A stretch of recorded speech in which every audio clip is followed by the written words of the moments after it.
Evatech 22T. I've been having issues with the grass getting clogged up in these tensioners, and as you can see, they're very clogged up. You can't hardly get it out. Take 30 minutes a piece to get this grass out. It gets so clogged in there, the wheel stops turning. So they sent me some new ones. As you can see, there's one of them right there. The other one is already installed. You have to take the track off and pull off the old tensioner, put on the new tensioner. It's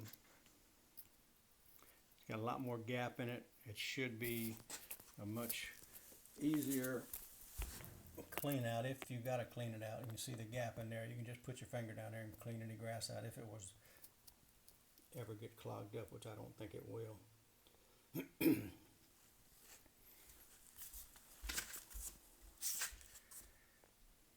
So last summer I had issues with it getting clogged up, and Evatech said they were going to come up with a solution, and I just got it the other day.